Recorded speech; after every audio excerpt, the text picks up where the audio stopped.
정보가 있는 시사 토크쇼 장윤선의 팟짱. 아직도 홍삼만 드십니까? 홍삼만 드신 여러분 행복하십니까? 살림살이 좀 나아지셨습니까? 이제 마카 산삼을 드십시오. 마카 산삼. 잉카인들이 즐겨 먹었던 남미 페루의 산삼. 인체에 꼭 필요한 31가지 미네랄과 18종의 아미노산을 함유한 천연 종합 영양제.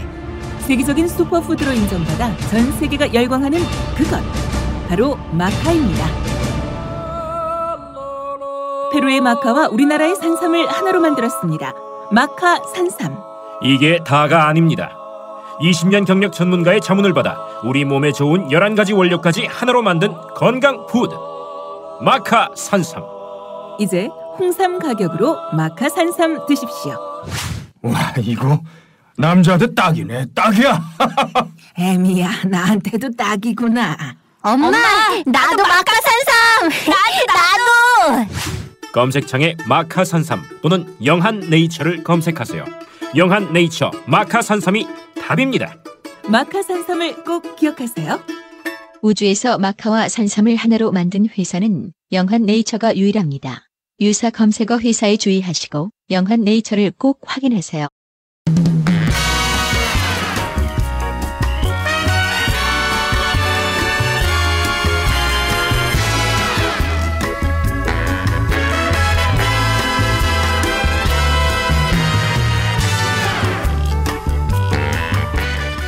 이선필, 이정수의 대중문화 읽기.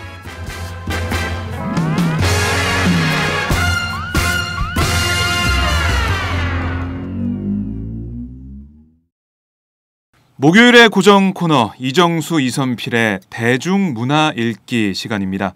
오늘도 미남 개그맨 이정수 씨, 미남 기자 이선필 오마이스타 기자 나와 있습니다. 안녕하세요. 안녕하세요. 미쓰리 크로스.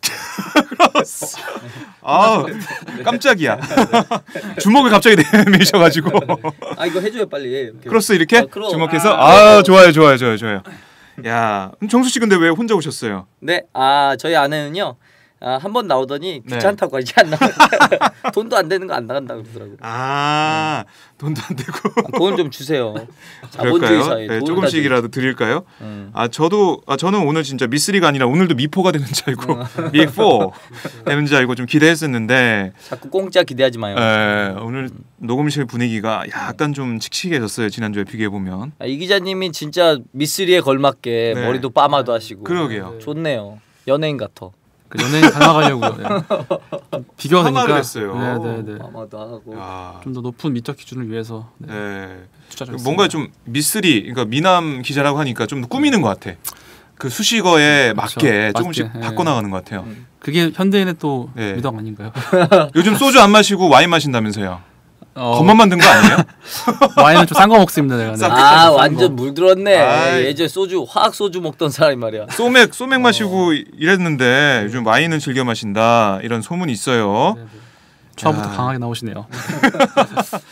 미남 기자라고 했더니 머리 파마하고 와인 마시고. 얼마에 파마하는 거예요? 달라지고 있어요. 기자들은 얼마에 파마하나 궁금하네. 정가했습니다. 정가요? 생일 똑같죠. 왜 기자라고 생일 쿠폰 받아가지고. 연예인은 그 연예인 DC 있잖아요. 근데 친한 스타일리스트가 있긴 한데 받기가 좀 애매해서 저는 그냥 양심적으로 딱 55,000원? 아니요, 한 6만 원? 6만 원? 6만 싸다. 싼 거 아니에요? 싸요. 생일 쿠폰이 있어가지고 30% 할인 받았어요. 생일 쿠폰이? 생일 쿠폰. 기자들한테 생일 쿠폰 맨날 주는 거 아니야? 1년 내내 생일인 거 아니야? 그러니까 365일 생일. 야, 예리해요. 뭐 기자의 비리를 팔려 그래. 내가 파낼 거야. 다 파낼 거야. 이정수의 기자 문화 읽기. 기자 까기 뭐 이런. 기자 까기 인형. 기레기 찾기 뭐 이런 거. 찾아낼 거야. 다 찾아낼 거야. 네, 초반부터 오늘 분위기가 후끈 달아오르고 있어요. 네, 오늘 참 기대가 되는데 오늘 주제도 저희가 후끈 달아오를 수 있는 그런 주제예요. 풍자 개그의 전성시대라는 물음표를 저희 찍어볼 텐데 자, 뭐 지난주에 제가 명예훼손이 얼마나 무서운지 알아봤어요. 무서워. 제가 뭐 고구마라는 얘기를 듣고 제가 지금 아직 고소 안 하셨죠? 네, 아직은 안 하고 있는데 제 법률 대리인하고 엄청 구차한 일이라고 작정해야 된단 말이에요. 법률 대리인하고 지금 논의 중이에요. 어떻게 할까 조심하시고요. 네. 자, 오늘 풍자 개그에 대한 얘기인데 풍자 개그하면 이게 뭐 시사 문제 뭐 이런 걸 뭐 정치 사회 문제를 비꼬아서 재치 있게 재미있게 이렇게 전달하는 거잖아요. 그렇죠. 개그 프로 중에서도 이게 요즘에 보면은 민상 토론인가? 네, 뭐 민상 그런 것도 토론도 있고 LTA 뉴스 뭐 이런 것도 있고 해서 관심이 많아지고 있는데 이런 풍자 개그 어떻게 볼 수 있습니까? 풍자 이 풍자 개그가 또 그런 거 있어요. 그 아이템이 이 뽑아내기가 쉬워요. 요즘 흐름에 이슈가 되는 거를 쓱 해갖고 올리면 되는데 이게 까다로운 게 얼마나 재치 있게 풀어내느냐. 재미가 있어요. 재미가 있어요. 이게 시사 프로가 되면 안 되니까. 그럼요. 이 코미디인데. 코미디 제목이 코미디잖아요. 네. 그러면 웃겨야 된단 말이야. 근데 가끔 그런 코미디 있어요. 딱 했을 때 사람들이 우와 하는 거. 이건 코미디로 봐야 되는지 뭐로 봐야 되는지 모르겠어요. 그러니까 지금 어떻게 보면 정치 상황 자체가 코미디잖아요. 이런 얘기하면 또 이정수 씨가 조금 뭐 쪼이는 느낌을 받을 수 있기 때문에 저희가 좀 조심스러운데. 나 정치에 끼우지 말란 말이야. 나 정치에 끼우지 마세요. 예, 많은 뭐 시청자분들께서 이런 풍자 개그에 열광하는 게 그 뭐 재치 있게 잘 꼬아서 코미디를 전달하는 것도 있겠지만 우리 지금 정치 상황이나 사회 상황이 코미디인 점이 좀 많잖아요. 우픈 상황 이런 게 좀 많은데 이렇기 때문에 풍자 개그가 좀 전성시대를 맞이하지 않았나 이런 생각이 드는데 어떻습니까, 이선필 기자? 원래 풍자라는 게 사실 역사가 굉장히 깊죠. 네. 그 문학 작품에서 여러 가지 사례가 나오는데 특히 우리나라에도 삼국시대, 뭐 고려시대, 뭐 조선시대 이르기까지 권력을 풍자하고 비판하는 이제 여러 가지 구전 가요나 설화 등이 많았어요. 이게 사실 개그의 원조라고 할 수 있겠죠. 그렇죠. 삼국시대, 고려시대, 조선시대 계속 어떻게 보면 이어져 내려온 개그가 역사 그렇게 깊군요. 개그 소재. 그렇죠. 대부분 이제 서민 중심 성격이 강하고 이제 기존 체제나 권력에 대한 비틀기가 중심이라고 할 수 있겠습니다. 그러니까 이거를 드러내놓고 할 수는 없는 거잖아요. 그렇죠. 옛날에는 신분 제도가 있기 때문에 그렇기 때문에 꽈서 풍자를 섞어서 가는 비판하는 가면도 이런 쓰고 이런 거 있잖아요. 구전 가요 뭐 이런 거 있잖아요. 막 애들이 동네에서 부르고 다니는 거 그런 게 다 어떻게 보면 코미디의 시초 아니야. 풍자 개그의 시초 이렇게 볼 수 있겠네요. 그 개그에도 여러 종류가 있는데 뭐 여러 가지 종류가 있는데 풍자 개그는 뭐 힘 있는 사람, 비상식적인 뭐 구조 이런 거를 비판하는 거라서 아까도 제가 말씀드렸지만은 지금 현 상황과 좀 맞아떨어지지 않나. 대답했어요. 뭐라고요? 이렇게 대답하셨는데. 네, 제가요? 네. 아니요. 저 목에 가래가 껴. 그래요. 네. 그래서 그만큼 현장에서 분위기도 뜨겁고 저희가 안방에서 보면서도 와 재밌다.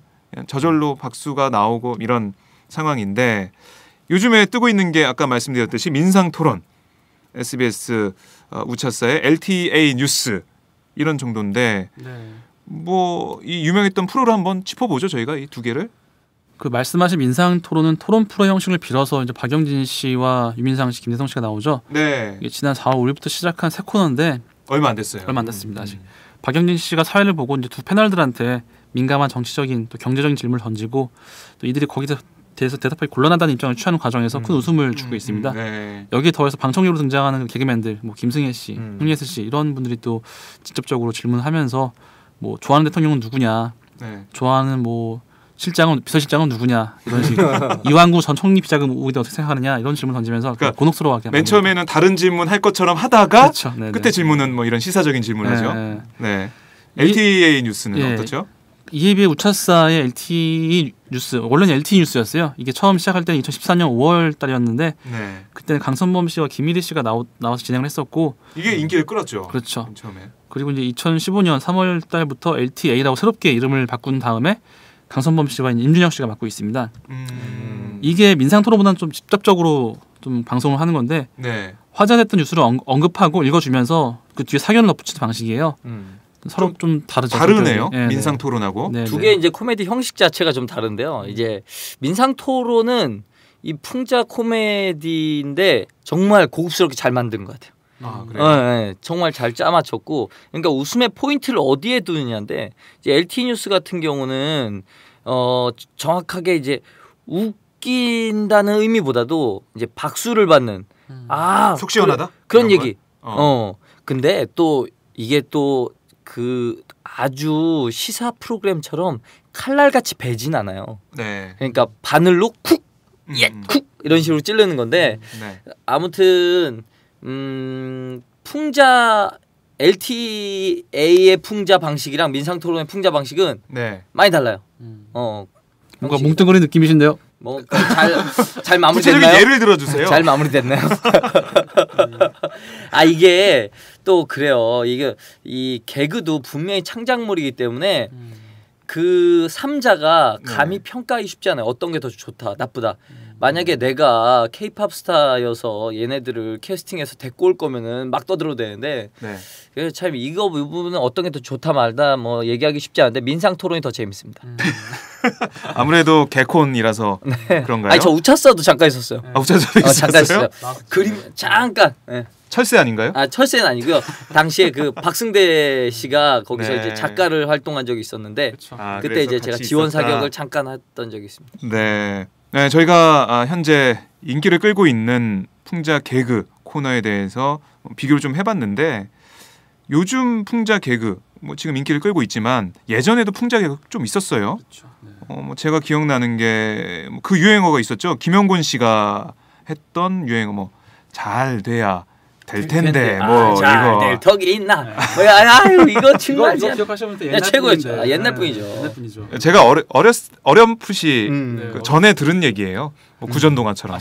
이거 진짜 근데 정말 잘 만든 코미디인 것 같아요. 이 코미디가 있잖아요. 코미디가 그 가요랑 노래랑 다르게 노래는 명곡이라는 게 있잖아요. 근데 명코미디라는 건 없어요.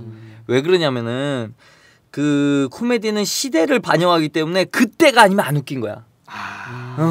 그때 그 시대를 넘어서까지 웃길 수 있다면 정말 그게 이제 명코미디인데요. 그런 게 좀 없죠. 네, 그런 게 별로 없죠. 사실 옛날에 진짜 우리가 그 말장난, 안드기 시리즈나 최불암 시리즈 그렇게 웃기다고 맨날 그 얘기만 만나서 했는데 지금 그 얘기 하잖아요.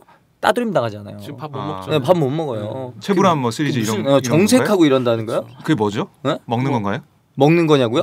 뭔 소리? 이게 말이야 방구야 뭐야? 지금 너무 차별화 두시려고 하시는데 옛날 얘기라서 잘 젊어요? 20대십니까? 10대입니다. 10대. 10대 그러냐? 왜 나이 속였어?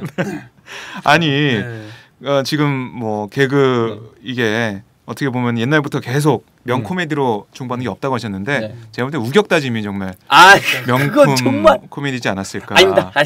제 얘기하지 마십시오. 갑자기 훈훈해지네요. 훈훈해지죠. 끝날 때가 됐나요? 자, 이걸로 마무리하고요. 자, 보면 뭐 진짜 옛날 그 유행어 기억나는 게 있는데 이게 풍자 개그의 소재로 쓰인 어떻게 보면 그런 유행어였죠. 네. 아무래도 지금 말씀하신 이 코너가 제가 이제 자료조사를 하면서 가장 많이 언급됐던 코너였어요.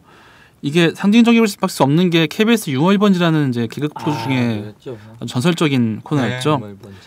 이게 비룡그룹이라는 가상의 재벌 그룹 이사급 회의실을 배경으로 했고요. 고 김영건 씨가 회장 역을 맡아서 그 주변에 이제 김학래 씨, 엄영수 씨, 양종철 씨, 정명재 씨 등 스타 개그맨들이 연기를 했었습니다. 나 이거 자료화면 잠깐 다시 보다 보니까 거기 몰랐는데 박승대 씨가 앉아 계시더라고요. 저랑 되게 친한 박승대 씨가 되게 웃긴 게 승대 형이 되게 카리스마 철철 넘치거든요. 근데 거기서 한 대사를 하기 위해서 계속 기다리고 있다가 그 대사를 하고 앉으면서 아유 이런 느낌이 딱 보이는 거예요. 그러면서 저분들 신인 시절이 있었네. 그렇죠. 신인 시절. 카리스마 막 되게 통쾌해하신다. 원래 강자의 약한 모습을 봤을 때 그만큼 희열이 없는 거죠. 이게 풍자. 이게 풍자죠. 그 자체가 풍자다. 예. 이게 1980년대 했던 거잖아요. 예, 이게 한국형 시사 풍자 개그의 이제 시발점이라고 볼 수 있는데요. 1986년부터 시작해서 1990년 초반까지 방송이 됐죠. 이게 사실 역사적 풍파 속에서 그 여러 압력을 받으면서 방송됐기 위해서 그 의미가 큰 프로입니다. 특히 이제 인기를 얻었던 계기가 그 87년도에 구 범양산선 회장의 자살 사건 직후였는데 이거를 이제 계기로 각종 재계, 정계 비리를 파헤치면서 이 코너가 또 그거를 절묘하게 묘사를 했었어요. 아, 그러니까 그 당시에 주목을 받았던 그쵸. 시사 문제, 사회 문제를 잘 풍자했다. 예, 비유해서 잘 풍자했습니다. 아, 진짜 잘했더라. 진짜 고급스러워요. 아, 그래요. 저걸 그 코너를 똥 떼다가 지금 개콘에 넣어도 괜찮을 정도로 풍자의 스킬이 너무 뛰어나더라고요. 그건 이제 김영권 선배님이 원체 자기가 갖고 있는 지식량과 그게 철학이 뚜렷했거든요. 그러다 보니까 그게 나오는 것들이 그런데 이 풍자를 하려면 좀 똑똑해야 돼요. 하는 사람. 그러니까 뭐 세상 돌아가는 일, 시사적인 걸 잘 알아야겠죠. 그냥 멋 모르고 남들이 하는 얘기 따라가지고 이렇게 하다 보면은 낭패를 볼 수가 있죠. 그러니까 유행어까지 많았어요, 이건. 그렇죠. 재밌기도 재밌었는데. 예. 방금 언급한 그 잘 돼야 되는 텔레도 말고요. 예. 김학래 씨였나요? 그분이 전 회장님의 종입니다. 뭐 딸랑. 네. 정나라한 비굴함을 또 연기했었죠. 난 이렇게 사는 거 좋아요. 그러세요. 저도 한번. 그래서 이 코너가 전두환 정권 때 이제 압박을 받기도 했었고 잠시 방송이 좀 끝났다가 87년도에 민주항쟁 이후에 다시 또 돌아오게 됐었는데요. 당시 그 경영인 이익집단인 전국경제연합회에서 되게 불편하면서 우리를 그랬겠죠. 되게 희화한다, 중단하라고 압력을 얻게 됐었는데 당시 민주화 바람이 또 셌기 때문에 그런 압력을 잘 이겨내고 프로그램은 잘 방송이 돼 왔습니다. 네. 뭐 경제인의 압력이 있었다. 이런 게 보도가 되기도 했죠. 그래서 정경련이 비판을 받기도 했었는데 말 그대로 이건 뭐 역사와 함께한 개그가 풍자 개그였다 이렇게 볼 수가 있어요. 이정수 씨는 뭐 당시 개그맨 선배들의 뭐 일화이기도 한데 뭐 상당한 압력 속에서도 개그에 대한 사명감이 깊었다 이렇게 볼 수 있는 점에서 어떻게 평가하십니까? 일단 그때 당시에 그 자신들의 철학이 뚜렷했고 멋있다라고 생각을 하는데 참 이게 시대적으로 우리가 사회 분위기가 많이 진화했다라고 느끼는 게 요즘에 만약에 회장님 같은 코너를 하면요 아마 정경련에서 별로 관심 없을걸요. 지금 성완종 전 회장을 얘기한 건 아니었죠? 뭐라고요? 뭐라고 지금 잠깐만 이게 바로 옆에서 얘기하는데 귀가 잘 안 들리. 네 그런 얘기가 있어요. 그렇고요. 진짜. 알겠습니다. 야! 네 계속하시죠. 네네네. 그래가지고요.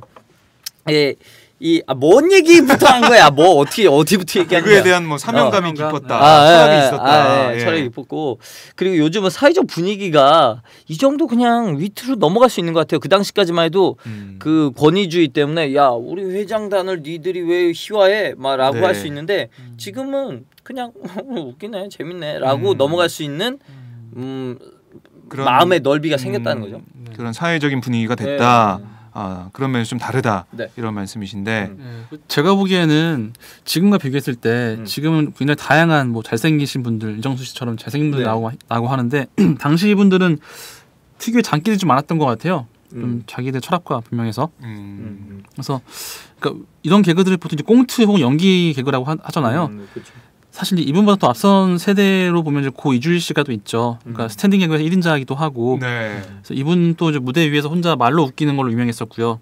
그렇죠. 아마 이 두 사람 얘기만 해도 김영권 씨와 뭐 이주일 씨 얘기만 해도 몇십 밤을 셀 수 있을 만한 이야기거리 많을 것 같습니다.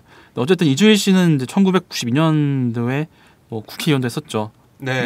잠깐이지만 정치 활동도 했었고 이후에 이제 1996년에 자신의 이름을 건 그때 그 정치 한번 하시고 나셔서 돌아오셔가지고 정말 코미디 잘 배웠다고. 그 이후부터 코미디 능력이 급상승하기 시작했어요. 그래서 시사 풍자 프로 했었죠. 참 좋은 역할을 했네요. 희극인실이네. 그래서 당시 자신의 이름을 건 이주일의 투나잇 쇼를 통해서 그 정치 생활 경험 등을 녹여내면서 풍자 개그를 선보였던. 또 김영곤 씨 역시 이름을 건 책을 3권이나 냈어요. 또 회장님 우리 회장님 이 코너는 88년도에 실제 영화로도 제작됐었고요. 네, 그래요. 아마 이때가 제가 생각하기에는 풍자 개그 혹은 개그맨의 전성시대가 아니었나라는 생각이 드는데 당시에는 영화에서 개그맨을 보기가 참 쉬웠어요. 많았고 그리고 지금의 이문식 씨나 지금 약간 웃긴 캐릭터들을 전담을 하신 분들 있잖아요. 뭐 그런 분들 같은 경우는 사실 원래 이게 코미디언 자리였죠. 그렇죠. 그렇게 볼 수 있겠네요. 코미디언 자리였는데 그게 넘어갔다. 이 시장을 뺏겼다. 아쉬워하고 이정수 씨도 마지막에 출연했잖아요. 마지막 세대로서 영화에. 그렇죠. 영화에. 제가 그 가결 빼밀려 드라큘라 해서 까마귀로. 영화인이시네요. 네, 영화인입니다. 제가 소개해드릴 때 미남 개그맨, 그럼요. 왜 미남이었겠어요? 영화 배우 이렇게 소개를 해드려야 될 것 같은데 자, 이 김영곤, 이주일, 이 걸출한 코미디 스타 이름만 꺼내도 저희가 얘기할 게 많을 것 같은데요. 다음 기회가 되면 이정수 씨와 함께 선배 개그맨 코미디언들에 대해서 얘기를 좀 해봐도 좋을 것 같아요. 사실 전 그분들과 연관성이 별로 없어요. 제가 이 개그맨 시험 합격하고 왔을 때 조만간 있다가 이주희 선배님 돌아가셔서 가지고 저는 그 정도 시점에서 시작을 해서 감히 제가 그분들의 얘기를 꺼낸다는 것 자체가 그냥 억지죠, 억지. 저는 연관성이 별로 없어요. 그래도 선배들이시니까 알았어요. 그럼 꺼내보죠. 못 자르시니까 당황스럽네요. 제가 좀 이따 가서 깍두기를 만들기로 했습니다. 자, 우리는 그렇지만 아까 이정훈 씨가 말씀하셨듯이 옛날 사람이 아니고 현재를 살아가는 사람이니까 요즘 개그 프로들을 좀 자세하게 좀 들여다보죠. 2000년도에 들어서는 아무래도 KBS 개그 콘서트와 SBS 오차사 등의 공개 코미디 시대라고 할 수 있겠습니다. 지금 활동하고 있는 스타 개그맨, 그러니까 개그뿐만이 아니라 예능 프로를 지대하기도 하고 또 버라이어티의 패널로 출연해서 여러 가지 이제 재능을 보이고 있는 유재석 씨나 박명수 씨, 또 신동엽 씨 이런 분들을 배출한 하나의 프로들이었죠. 네, 그렇죠. 물론 그 전 세대인 전유성 씨와 김미화 씨, 백지현 씨도 빼놓을 수는 없겠습니다. 전유성 씨는 흔히 우리가 통칭하는 개그맨이라는 단어를 만든 걸로도 유명하신 분이죠. 이분의 업적을 다 언급하면 또 시간이 길어지니까 풍자 코너를 중심으로 언급해 보겠습니다. 네, 풍자 코너를 보면 개그 콘서트 이걸 보면 좀 역사가 좀 긴 것 같아요. 그렇죠. 1999년도에 이제 개콘이 생긴 이후에 지금까지 한 번도 간판을 바꾸지 않고 이어오고 있죠. 아까 언급한 전유성 씨나 김민화 씨 등이 창립 멤버기도 하고 역사가 긴 만큼 풍자 개그에서도 가장 다양한 도전이 이루어졌던 프로였습니다. 고전적으로 봉숭아땅이 아주 있었고요. 풍자성은 좀 약하지만 학교 내 다양한 구성원들을 비유하면서 인기를 끌었죠. 이정수 씨도 여기 출연하신 적이 있죠. 그 이후에. 그럼요. 제가 거기서 역할로. 이제 선도부로 유행어가 있어요. 천상천하 유아독존이라고. 어차피 혼자서 한 세상 친구가 뭐가 필요합니까? 이러면서. 맞는 말이죠. 친구가 뭐가 필요합니까? 어제의 친구, 내일의 적. 그렇습니다. 지금 보면은 천상천하 유아독존 참 안 좋은 말이네요. 안 좋은 말이라고요? 나 혼자 잘 먹고 잘 살자 이거 아니에요? 아니야 그게 아니고 이거의 깊은 뜻은 잘 몰라. 이게 보니까 저는 그냥 사자성 멋진 사자성어 땡겨다 쓴 건데 이게 불교에서 어떤 의미 있는 표현이더라고요. 그래요? 그래서 여기 들어가지 않는 걸로. 제가 들어가셨죠? 여기 들어가시죠? 지금 들어간 거요? 아니에요. 계속해서 풍자 코너 얘기를 하겠습니다. 분위기 다운되면 제가 들어가겠습니다. 잠깐만, 오늘 곳곳에 누가 이렇게 함정을 파놨죠? 그러니까요. 여기 지뢰랑 덕 같은 게 있는 것 같은데요? 대인 지뢰 같은 거요? 제가 한번 띄워보겠습니다.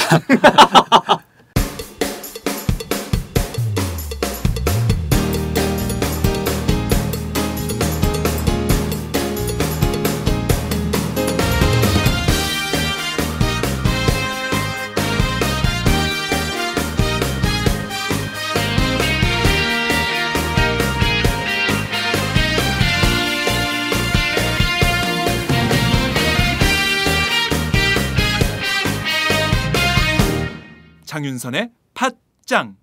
계속해서 풍자 코너들이 많이 나왔죠. 2008년도 10월부터 2009년 3월까지 방영된 도움상회. 이거는 김대범 씨나 박성호 씨, 김지호 씨, 허한나 씨 등이 나와서 진행을 했고요. 이게 TV 광고에 많이 나왔던 상조회사를 패러디해서 사회적으로 어려운 사람들 대상으로 고품격 서비스를 이제 한다는 콘셉트였습니다. 또 이때 정치인 병역비리나 성추행 등의 문제를 다뤄서 화제가 됐었죠. 2011년 8월에 시작했던 비상대책위원회라는 코너도 있었죠. 재밌었어요. 송병철 씨와 김원효 씨, 김준현 씨, 김준호 씨, 김대성 씨가 나와서 경찰 간부나 여러 가지 상황본부장 등 얘기를 하면서 상황극을 만들었었어요. 10분 만에 사건을 해결해야 한다면서 그게 마음대로 되지 않으니까 여러 가지 전형적인 관료주의와 책임 회피를 꼬집은 코너였었습니다. 이걸로 김지현 씨가 스타 된 거 아니야? 그것도 있고. 되게 웃겨. 이게 되게 웃긴 게 뭐냐면 처음에 시작할 때는 김원효 씨가 주인공이었단 말이에요. 이 상황을 다 가져갔단 말이에요. 코너의 장이라는 게 있어요. 코너를 보면 누가 가장 거기에 집중된 사람인가. 근데 김원효 씨였단 말이에요. 근데 시간이 지나면 지날수록 이쪽으로 넘어가는 거예요. 원래는 되게 간단한 개그였단 말이에요. 근데 결국에는 그 코너 말미에 끝날 때쯤에는 김준현 씨가 슈퍼스타가 돼 있었죠. 광고도 많이 찍었죠 그 이후에. 많이 찍었죠. 엄청 찍었죠. 먹는 건 그 사람이 다 하는 것 같아요. 어떻게 이렇게 될 수가 있죠? 이게 뭐 어떻게 보면 시청자들이 보고 재미있는 포인트를 뭐 원래 기획하는데 뭐 안 돼 뭐 이런 쪽에 맞췄다면은 그게 아니고 시청자들이 볼 때는 그래 이게 재밌었다. 그렇죠. 이게 원래 이제 기획 의도와는 좀 다르게 흘러갔다 이렇게 볼 수 있겠네요. 원래 코미디는 뚱땡이들의 힘이 있습니다. 뭔가 파괴력이 있어요. 지금 폄하하신 건가요? 아니요. 무슨 얘기하는 거야. 지뢰가 없었는데 지뢰를 만들지 말란 말이야. 알겠습니다. 그러면서 좀 김주현 씨가 이 비상대책위원회에서 엄청 떴죠. 네. 계속하자면 이 밖에도 그 뿔의 땅 뿌르국, 사마귀 유치원, 맹분스쿨 등 많은 코너들이 있었어요. 네. 반면에 우차싸 같은 경우는 풍자 코너가 많지는 않습니다. 그 꽁트 너무 집착한다는 비판도 있었고 그 개그맨 노예계 사태도 있었죠. 여러 가지 불미스러운 이슈가 있어가지고 좀 주춤했었어요. 그러다 시청률 등의 문제로 2011년에 이름을 바꿉니다. 개그투나잇으로 바꿨다가 다시 2014년도 4월부터 현재 이름이 우차싸로 방영 중입니다. 특히 이제 개그투나잇 때는 시사풍자를 강화한다면서 여러 가지 시도를 했었는데 이때 박준현 씨와 강선범 씨가 그 뉴스품에서 진행하는 한줄 뉴스 정도가 있었죠. 네. 사실 SBS는 상대적으로 시사 개그가 약한 편입니다.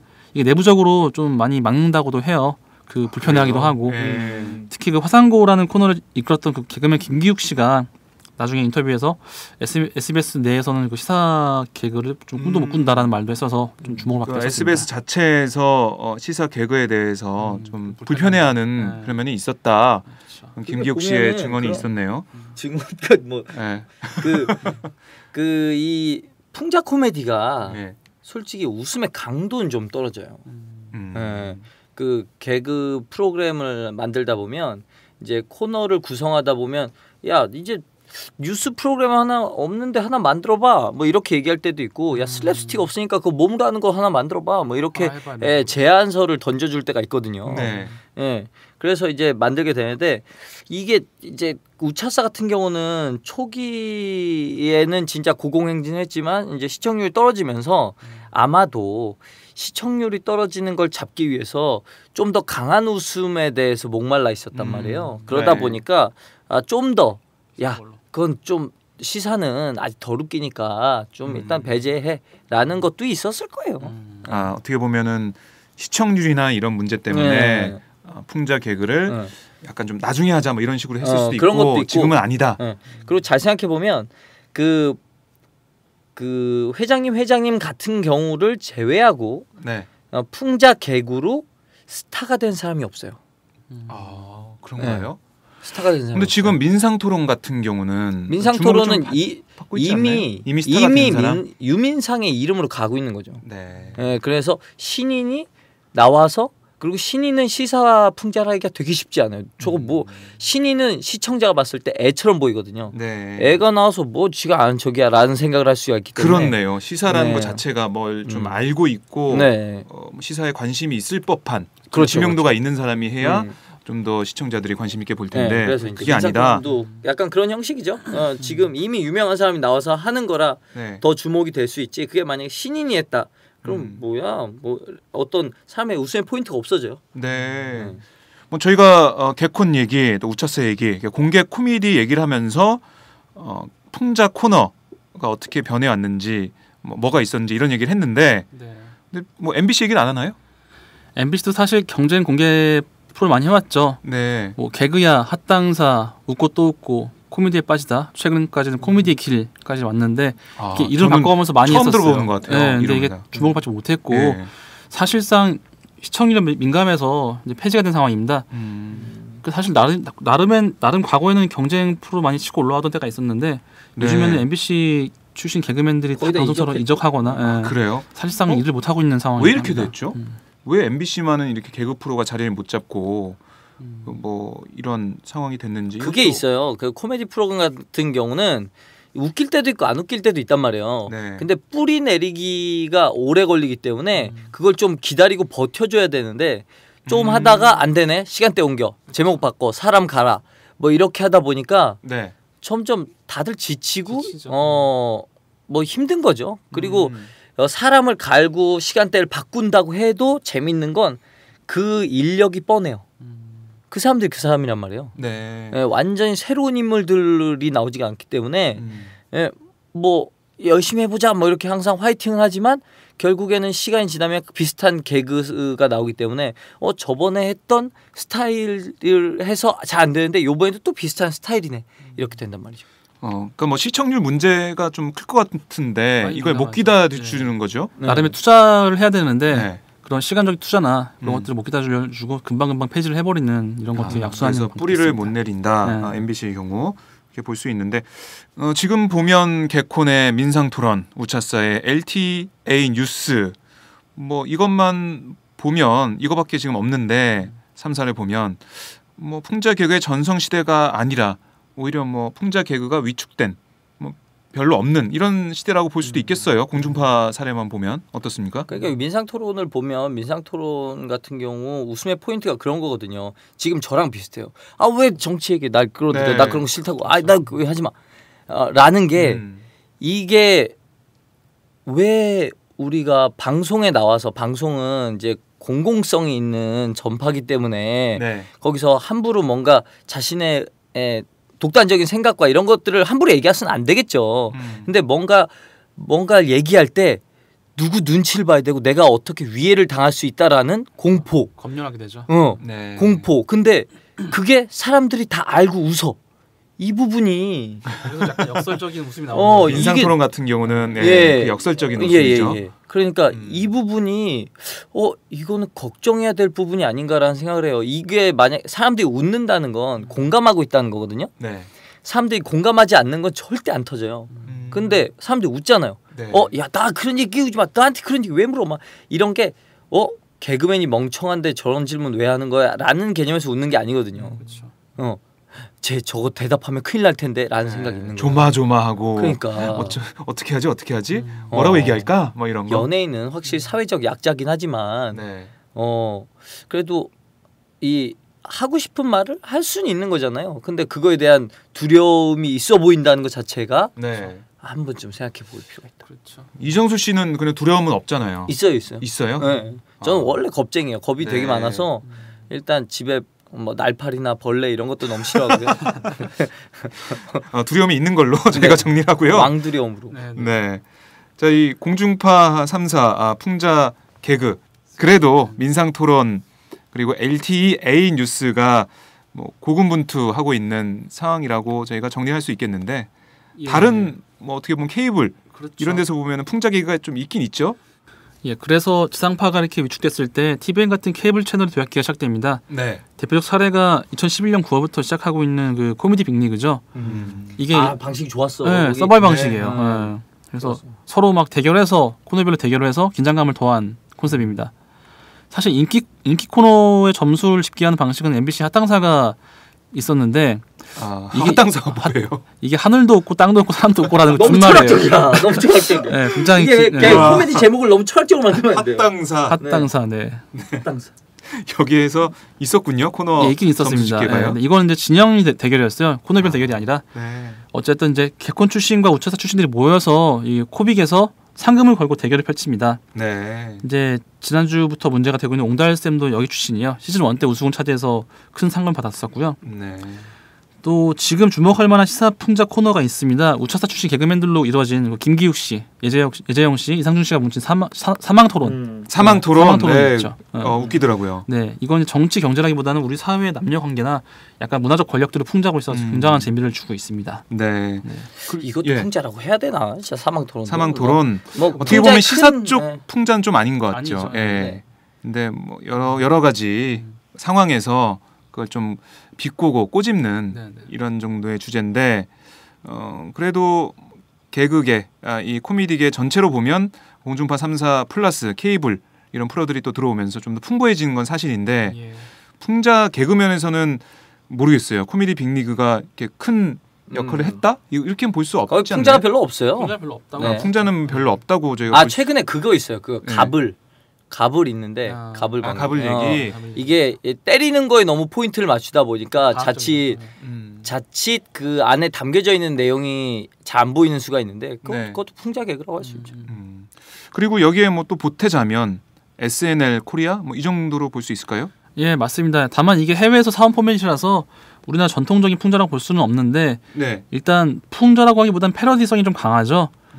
패러디. 패러디성이 강하죠. 그렇죠. 예. 많은 분들이 기억하고 있는 코너가 2012년도 하반기에 나왔던 그 여의도 텔레토비라는 코너가 있었어요. 맞아요. 여의도 텔레토비 이거 재밌었어요. 아, 그거 진짜 대박이었는데. 네, 이게 그 당시에 대선 레이스에 따라서 그 스토리가 달라지니까 그때 그 욕잘하는 아가씨가 스타가 된 거 아니에요? 김슬기 씨. 김슬기 씨, 예, 재밌었어요. 이게 실제 어린이 프로인 텔레토비를 패러디해가지고 정다인을 이제 비유한 건데 사실상 SNL 코리아를 널리 알린 계기가 되기도 했었죠. 맞아요. 그리고 실제 텔레토비의 성을 맡았던 그 성우분 구자영 씨가 이 코미디에도 출연해서 성을 맡아가지고 생동감도 있었고 이게 2012년 12월 15일 날부로 이제 그 연출 맡았던 장진 감독님이 하차하면서 완결됐다가 2013년 2월에 글로벌 텔레토비라고 다시 이제 확장판이 나왔습니다. 재미없었어요.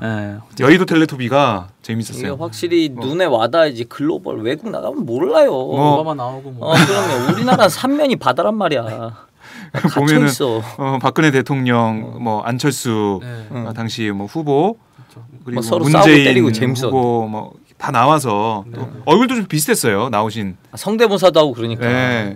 코미디언 분들이 비슷해가지고 재밌게 봤던 여의도 텔레토비 추억이 떠오르는데. 근데 거기 되게 중요한 게 거기 포인트가 거기에 SNL 코리아 그 당시에 그 안에 코미디언은 거의 없었어요.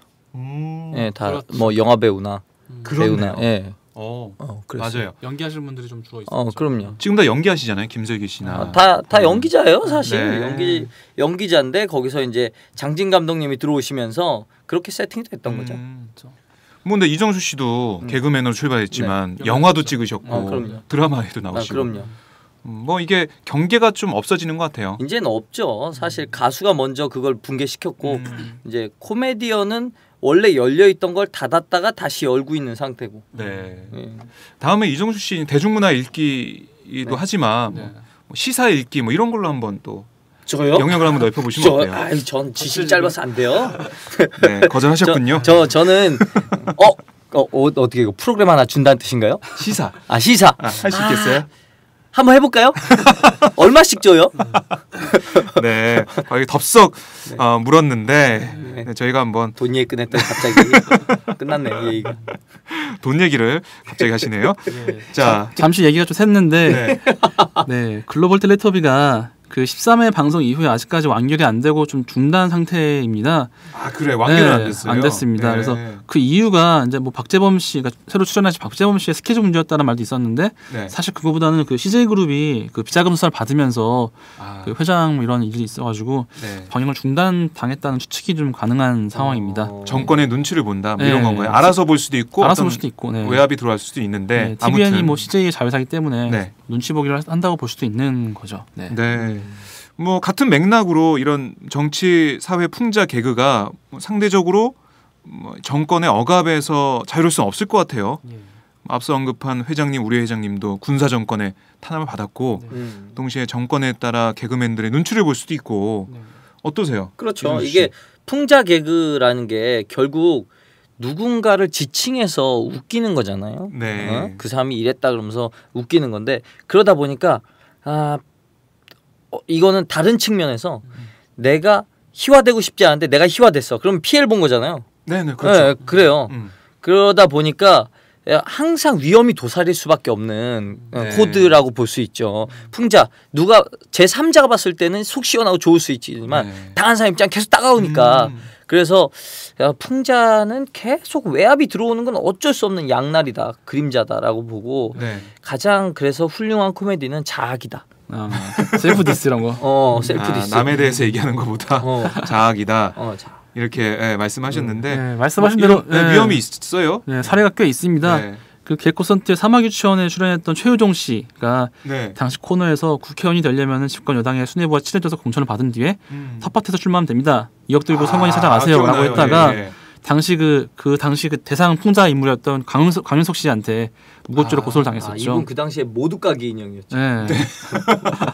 모두가게 인형. 그리고 LTE 뉴스의 경우에는 작년 이제 10월 3일분 방송이 그 방송사 사이트에서 일부 삭제된 일도 있었습니다. 예, 삭제돼서 뭐 다른 뭐 프랑스 쪽 동영상 유통 사이트에 올라와서 거기 가서 또 많이 보는 그렇죠. 그런 웃지 못할 상황이 전개가 되기도 했었죠. 이게 박근혜 대통령의 책임 회피식 해외 순방을 다뤘던 꼭지였는데 이 다시 보기에서 없어져가지고 많은 논란이 됐었어요. 당시 이제 제작진은 해명하시기를 이제 그냥 결정상 어쩔 수 없었다, 뭐 외압은 아니었다라고 해서 석연찮은 해명만 했었는데. 석연치 않네요, 진짜. 네, 그래서 이거 이 프로 이후에 출연진들의 외부 영상을 끊긴다는 얘기도 있었고, 뭐 근데 사실 개콘 같은 경우는 정기적으로 그 16년 역사 동안 17년 역사 동안 폐지 논란에 오르내리고 했었습니다. 그만큼 이제 매번 도마에 올랐었죠. 네, 그러니까 뭐 이런 예를 봐도 부담을 안 가질 수가 없는 상황이네요. 그럼요. 네, 이정수 씨가 말씀하긴 했지만 일선 연출자나 개그맨들 뭐 실제로 이에 대해서 뭐 부담이 있다고 하던가요? 어떤 생각을 가지고 있습니까? 그렇습니다. 개콘이나 우차사의 제작진과 접촉을 시도했었는데 일단 전화를 안 받으셔가지고 예, 그랬고요. 몇 통이나 했습니까? 반전이죠. 네. 자, 문자 보내고 다 했었는데 왜 안 받은 거야? 바쁘신 것 같더라고요. 예. 대신 이제 코미디 프로를 이제 8년 이상 연출하셨던 한 PD분과 접촉이 됐습니다. 아, 그래요? 네, 지상파 PD신데 뭐라고 하던가요? 그러니까 기본적으로 지상파 개그 프로의 경우에서는 연출자가 방향을 잡는 게 좀 크다고 해요. 연출자의 역할이 크다. 네, 그렇죠. 예를 들어서 너네 한번 풍자 마음대로 해봐.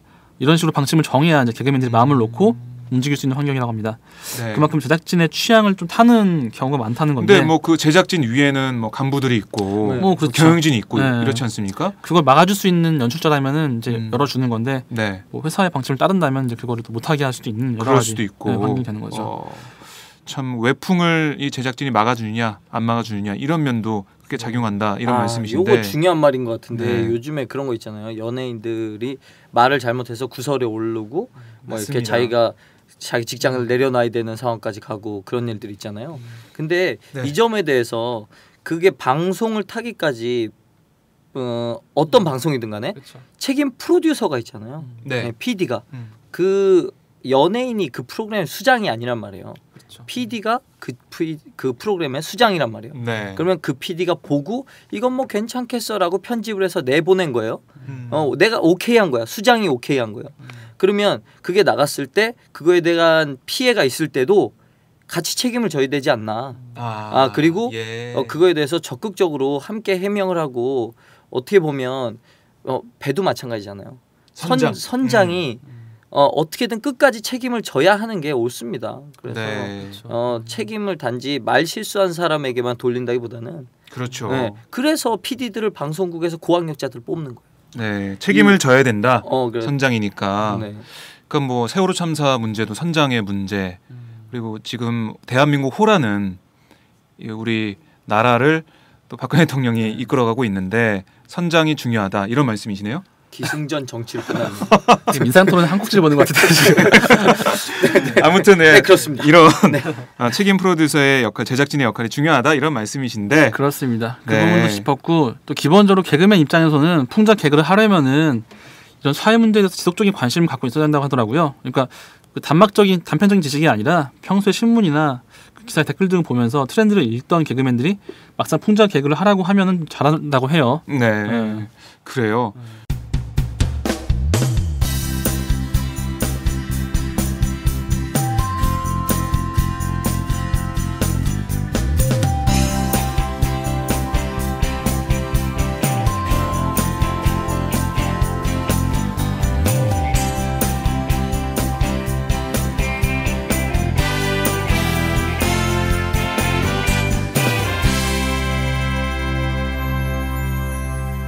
장윤선의 팟짱.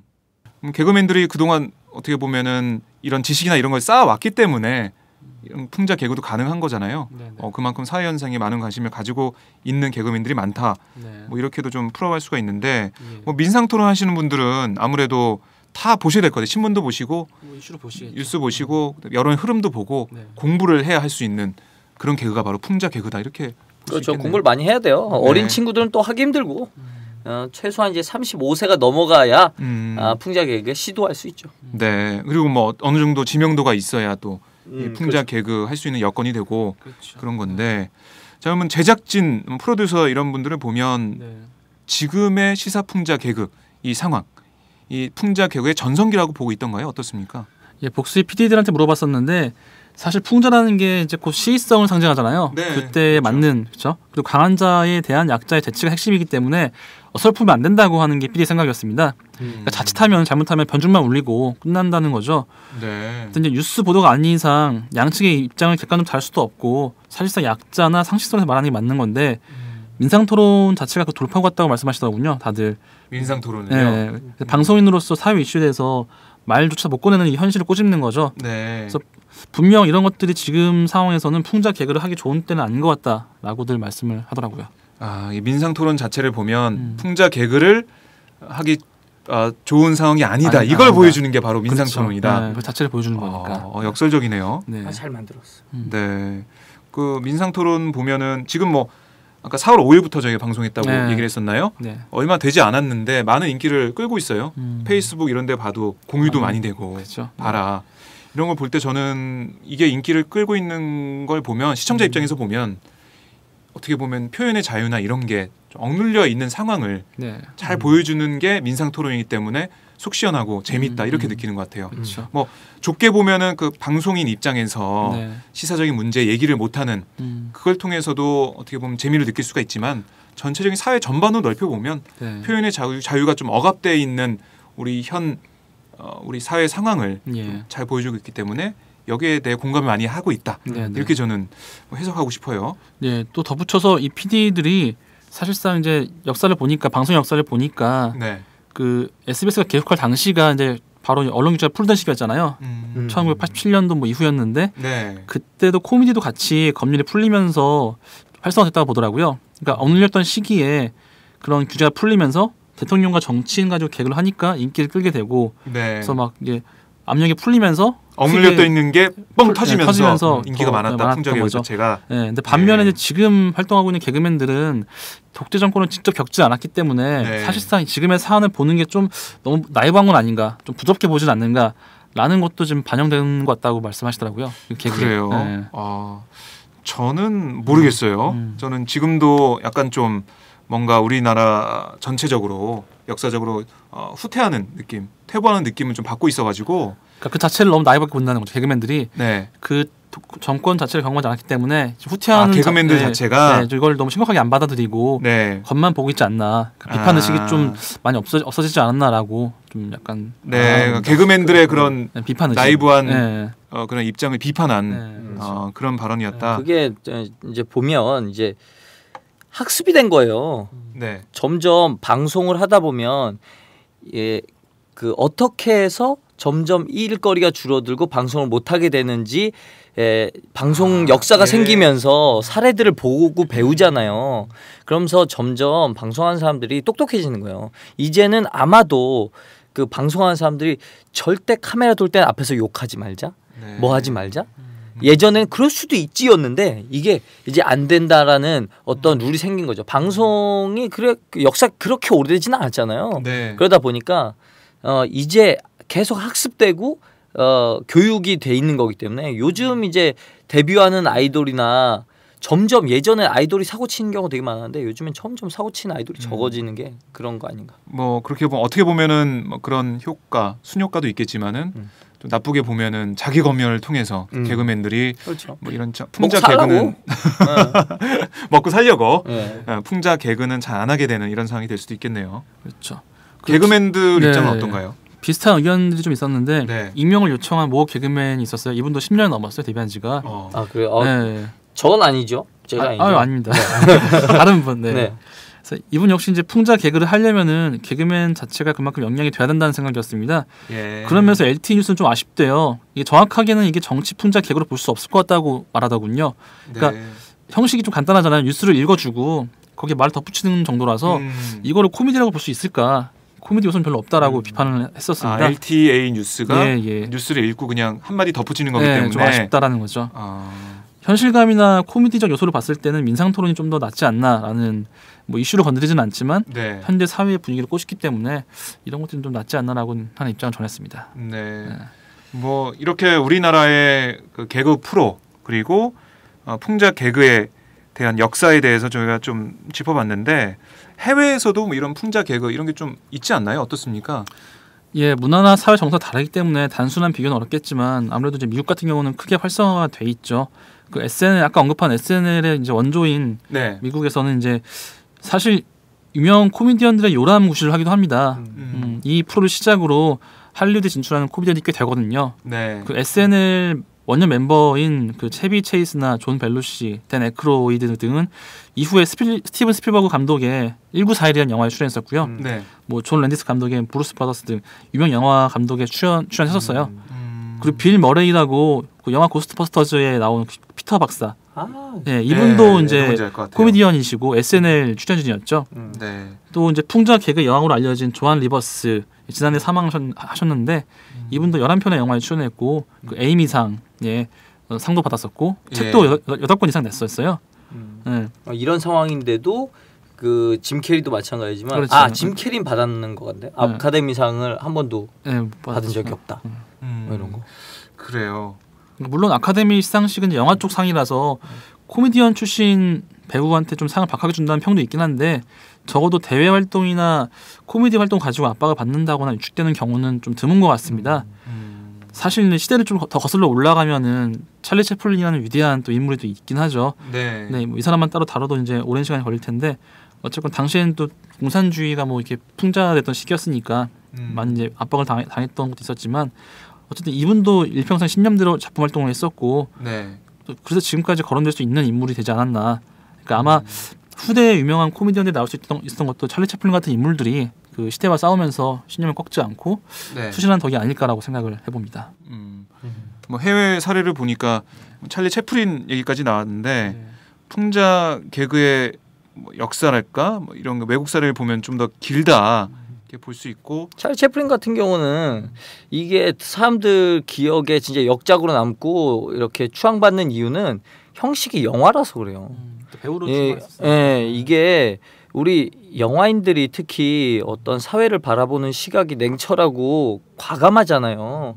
드라마랑 이 방송하는 사람들과는 좀 달라요. 이분들은 항상 라이브 현장이기 때문에 이걸 찍어놓은 다음에 2-3달 후에 만들고 뭔가 밀도 있게 만들기보다는 얼마나 더 신선하게 만들까가 포인트이기 때문에 그래서 찰리 채플린 같은 이런 분들이 만약 그 당시에 방송으로 했으면 지금의 찰리 채플린은 없다. 영화 형식이었기 때문에 그럴 수도 있겠네요.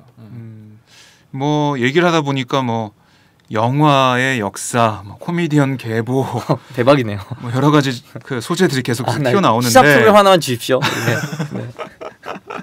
자, 이게 짧은 시간에 정말 이게 저희가 다양한 얘기를 막 해봤는데 이쯤에서 한번 정리를 좀 해봐야 될 것 같아요. 훈훈하게 좀 마무리 좀 해봐야 될 텐데 훈풍이 불어오네요. 네, 한국 풍자 개그 뭐 사실상 보면은 이 풍자 개그가 열광하는 분들이 많고 하기 때문에 계속 이어나가야 될 그런 장르고 분야인 것 같아요. 이거를 계속해서 풍자 개그를 할 수 있는 그런 사회적 분위기나 상황이 되려면 저희가 어떤 노력을 해야 될지 어떤 상황을 만들어야 될지 이런 얘기를 좀 하면서 좀 마무리를 해보죠. 어떻게 생각하세요, 이정수 씨? 이게 약간 이제 용기가 필요하고 이 나이를 좀 먹고 지식이 있는 개그맨들이 좀 고급스럽게 풍자를 만들면 이게 또 그냥 솔직히 아무리 풍자네 뭐네 해도 안 웃기면 그만이거든요. 그 MBC나 SBS에서 풍자가 별로 없었다라는 얘기를 할 수 있는 건 시청률이 안 나오니까 제일 먼저 배제되는 게 풍자란 말이에요. 그래서 풍자도 재밌게끔 만들어서 사람들에게 알리자. 뭐 이런 거죠. 네. 그러니까 뭐 그리고 또 이제 제작할 수 있는 환경도 중요할 것 같아요. 제작진들이 뭐 위에서 뭔가 외압이 있거나 뭔가 잘못된 정보를 통해서 그만둬라, 만들지 마라 이런 얘기가 나올 때 그걸 막아줄 수 있는 그런 든든한 제작진 이것도 필요할 것 같은데. 제가 보기에도 이제 그런 문제도 있고요. 지금 개그 가장 큰 문제는 좀 획일화 같아요. 획일화. 일단은 지금 방송에 나온 것들이 다 공개 코미디 일색이잖아요. 사실 이게 공개 코미디라는 게 제작진 입장에서는 개그맨의 재능을 손쉽게 활용해 먹을 수 있는 가장 쉬운 방법이거든요. 그러니까 모든 코너의 구성과 아이디어를 짜와라. 공간과 전파는 우리가 제공만 하겠다라는 식인데 이건 좀 아닌 것 같아요. 그러니까 제작진 입장에서도 과거에 뭐 녹화 콘텐츠나 라이브 쇼 같은 다양한 포맷의 프로를 좀 시도한다고 보고요. 많은 기회를 줘야죠. 그만큼. 그 구성을 짜야 되고 네. 사실 지금의 환경에선 저 같은 계획 꿈나무들은 지금 진입할 수가 없을 것 같습니다. 저 꿈나무였어요? 저 꿈나무인데 저 같은 개그는 좀 진입할 수 없는 어려운 환경이지 않나라는 생각이 들고요. 개그하기에 썰렁해서 그래요. 개그 자체가 진짜요? 썰렁해서 그래요. 잘생겼어. 개그하기. 개그하신 거죠 지금? 아니. 예, 뭐 얼굴만 잘생긴 줄 알았더니 뭐 개그 욕심까지 지금 이선필 기자가 부리고 있는데 자 개그는 힘들 것 같아요 이선필 기자. 예, 제가 보기에는 힘들 것 같고. 오마이뉴스에서 개그 제초제를 뿌려주네요. 꿈은 접으시고 꿈은 접으시고요. 그러니까 근데 이게 저는 이 공개 코미디 재밌던데요. 근데 이게 재밌으니까 뭔가 대세니까 계속 이렇게 나오는 거 아닌가요? 공개 코미디의 그 한계와 어떤 수명은 이미 좀 됐어요. 한계치에 다다란 건 이제 뭐랄까 공개 코미디에서 나올 수 있을 만한 소재들은 거의 다 나왔고 진짜 헐리우드의 아이디어 고갈 상태에 비슷한 환경에 지금 나와 있는 거죠. 근데 이 뭐랄까 원심력에 의해서 계속 돌고 있다. 네. 그럼 이 공개 코미디가 아니라 뭐 다양한 포맷 얘기를 하셨는데 녹화하는 꽁트나 라이브 쇼 그런 포맷이 되면 좀 더 풍자 개그를 할 수 있는 여건이 될 수도 있다 이런 거죠. 뭐 녹화 꽁트가 되면 좀 더 뭔가 시나리오를 더 탄탄하게 만들고 그렇죠. 구성을 좀 탄탄하게 할 수 있죠. 예, 구성을 탄탄하게 하면서 좀 더 풍자를 잘할 수 있는 이런 여건이 된다. 그런 것도 있어요. 그 관객이 있는 곳에서 관객이 안 웃는 개그를 하면서 개그맨이 버티기가 쉽지 않아요. 관객이 없으면 뭘 해도 떠들고 연기하면 되는데 관객이 있는 환경에서 안 웃기는 거를 2분 3분을 계속 연기하기가 집중력 유지하기가 너무 힘들어요. 그런 면이 있네요. 포맷 자체가 풍자 개그를 잘할 수 있는 그런 환경이 아니다. 예. 여기에 더해서 사실상 개그맨들한테 관대하지 못한 우리나라 사회의 분위기도 짚고 싶은데요. 정치 사회 이슈를 다룬다고 좀 색안경을 끼고 볼 게 아니라 지금같이 정파나 세대 간의 갈등이 깊을수록 좀 개그맨들의 소중함을 알았으면 해요. 이들이 또 짚어주니까 이런 한 번 더 부각도 되고 이슈가 되고 그다음에 여기에 더해서 공연장의 활성화도 필요한 것 같아요. 이게 1990년대만 해도 코미디 전용 클럽이 많았대요. 그렇게 단무대라고 하는데 없더라고도 하는데 지금은 대학로 소극장 등 많이 활용하시긴 하는데 또 전윤성 씨가 경상북도 청도 지방에 하나 만들긴 했지만 이런 클럽이 사라진 게 좀 문제죠. 그러니까 개그맨들이 설 자리가 좁아지는 거예요. 사실 클럽 무대에서 성인 개그나 정치 개그 등은 자유롭게 할 수 있는데 사실 김영곤 씨도 과거 이거 물랑루즈나 여러 클럽에서 공연하면서 이런 이제 실력을 키운 거죠. 물론 뭐 일부 클럽에서 민망할 정도로 좀 외설적인 공연도 있었지만 공연장 확보 문제는 지금처럼 코미디 위축기에는 필요하다고 생각합니다. 그러게요. 뭐 제 입장에서 봐도 이런 공연장들이 생기면 데이트도 뭐 좀 다양하게 할 수 있고 요즘은 영화관을 가든가 아니면 콘서트장을 가는데 이런 코미디 콘서트나 뭐 이런 풍자 개그 하는데 찾아가서 같이 웃고 이렇게 할 수 있으면 좋을 텐데 요즘은 좀 비슷한 게 뭐 토크 콘서트 같이 해서 뭐 김재동 씨나 이런 데 가면은 약간 시사적인 얘기가 있긴 하지만 그래도 코미디 요소를 갖춘 이런 클럽이나 공연장이 있으면 좀 잘 갈 것 같아요 저는. 그러니까 이동훈 씨가 되게 고군분투 하시잖아요. 그 하시면서 공연장 없어가지고 굉장히 맞아요. 그렇죠. 이 공연장 없는 거 이런 것도 힘들긴 한데 이거를 사회적 현상으로 받아들여야 되나. 요즘에 그렇잖아요. 있던 직업이 없어지면서 있던 직업이 없어진 것만큼 어떤 사람이 더 벌잖아요. 그렇죠. 예를 들어서 이제 예전에 사람이 했던 일을 소프트웨어가 기계가 하면서 그걸 만든 사람이 돈을 더 벌어가는.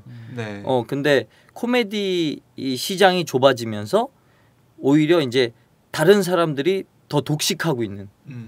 뭐 그게 사람들이 원하고 있는 방향이라면 어쩔 수는 없다고 생각해요. 더 이제 코미디언들이 더 열심히 해서 찾게끔 해야죠. 시장의 돈은 절대 구걸해서 받을 수 없거든요. 그런 또 문제도 있는데 글쎄요. 저희가 뭐 항상 얘기하는 다양성 문제나 이런 걸 보면 풍자 개그를 저희가 놓고 갈 수는 없는 거죠. 지금 많이들 또 열광도 하시고 하는데 이런 장이 없다는 이 문제 이런 걸 펼칠 수 있고 어떻게 보면은 아까 말씀하셨듯이 시청률이나 이런 데 얽매일 수밖에 없는 지금 현실에서 공개 코미디를 하면서 안 웃기면은 더 이상 설 수 없는 그런 상황에서 풍자 개그가 더 확산되고 더 많은 사람들이 볼 수 있는 그런 상황은 아닌 것 같은데 자, 어떻게 저희가 이 상황을 타파해야 할지 공연장도 만들고 제작진의 오마이뉴스에서 공연장 좀 만들어주세요. 제가 강화도에 있어요 공연장, 야외 공연장. 아 진짜요? 강화도 제 폐교를 예. 제가 강화도 스쿨 오마이 스쿨로 만들고 있는데 예. 공연 안 하고 있고요. 뭐 동네 잔치 할 때 어르신들이 오셔가지고 네, 한번 가봐야겠네요. 네, 잔치상을 제가 마련해드리고 하는데 전국에 그 무대가 없는 코미디언 분들은 강화도에 가셔서 오마이뉴스 폐교를 이제 무대로 만들었는데 오마이 스쿨에 오시면 저희가 풍자 개그를 마음껏 펼칠 수 있는 장을 저희가 제공해드리도록 관객은 하겠습니다. 동네 할머니 할아버지들. 네, 동네 분들을 대상으로 하실 수가 있고요. 자, 이 끝으로 저희가 마무리해야 될 텐데 덧붙이고 싶은 말이 있으면 한 말씀 해주시죠. 예, 저는 개인적으로 그 2006년도에 김용원 씨가 한 말을 인용해 보고 싶습니다. 이분 이제 웃음의 가치를 굉장히 높게 평가하신 분인데 그 미국 국무장관을 지낸 그 헨리 키신저라는 학자가 있었다고 해요. 유태인 출신의 그 학자인데 동시에 바포프라는 유명 코미디언도 있었고요. 네. 이 두 사람이 각각 외부 강연을 많이 다녔는데 강연료를 누가 더 많이 받았을까요? 라는 질문을 했었다고 해요. 그래서 바포프가 더 많이 받지 않았을까요? 연예인이니까. 보통은 이제 키신저가 그 권위 있는 유명 인사고 또 정부 인사이기 때문에 많이 받지 않을까라고 했었는데 아, 그래요? 네, 말씀하신 대로 바포프가 많이 받았다고 해요. 한 3-4배 정도. 전곡 찌르면 어떻게 해요? 그러니까 제가 반전을 딱 찔렀어야지. 정확하게 맞췄네. 다시 할까요? 안 돼. 우린 조작 방송하지 않아요. 네, 알겠습니다. 아니 연예인이니까 당연히 돈 많이 받지 않을까 저는 그런 생각했는데 그렇죠. 예, 지금 뭐 그건 지금 현 상황에서 그러니까 어쨌든 당시에서 돈의 많고 적음으로는 단순 평가할 수 없겠지만 그만큼 웃음의 가치가 높다라는 걸, 크다는 걸, 그러니까 사회가 웃음의 가치를 크게 보고 있다는 것을 좀 알았으면 한다는 바람이에요. 보프가 더 많이 받았다는 얘기죠. 네. 그러니까 우리 사회는 너무 웃음의 가치를 좀 폄하하고 있지는 않나라는 그런 비판을 할 수 있다고. 그러니까 한 번 웃길 때마다 책정해 줬으면 좋겠어요. 내가 오늘 여기서 몇 번 웃겼으니까 얼마. 뭐든지 돈으로 자본주의 사회는 다 이걸로 해결이 돼요. 네. 그러니까 저는 개인적으로 이제 웃음의 가치를 좀 인정하는 사회적 분위기가 필요하다고 봅니다. 이게 뭐 돈도 중요하지만 뭐 돈을 주는 것도 중요하지만 그게 아니라 사람들이 웃음을 주는 사람들을 소중하게 여기고 아 당신의 수준은 높구나. 그러니까 웃기는 사람들도 높게 봐야 돼요.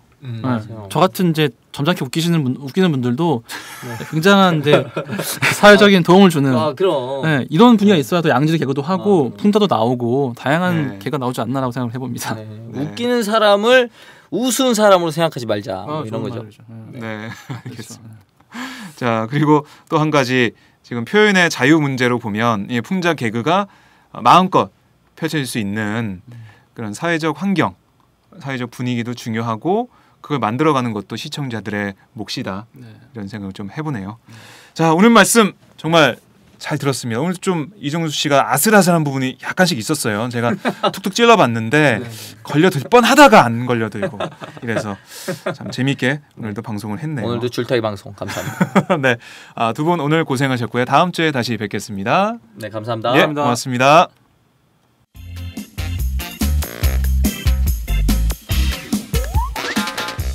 매일 정오 여러분의 점심시간 맛있게 씹어드실 뉴스를 보내드리는 장윤선의 팟짱. 매일나 신선한 뉴스를 맛보고 싶으시다고요? 보수 언론이 대충 훑고 지나간 뉴스 그 이면의 진실을 알고 싶으시다고요? 그렇다면 여러분의 곁에 장윤선의 팟짱이 있습니다. 좋아요와 구독하기로 응원해주세요. 포털사이트 검색창에서 장윤선의 팟짱을 치거나 모바일 앱스토어에서 팟빵 클릭 후 장윤선의 팟짱을 들러주세요. 요거 재밌네 할 때는 과감하게 좋아요를 눌러주세요. 여러분의 꼼꼼한 사랑이 팟짱을 키웁니다. 장윤선의 팟짱 애청자 여러분, 좋아요와 구독하기 꼭 부탁드립니다.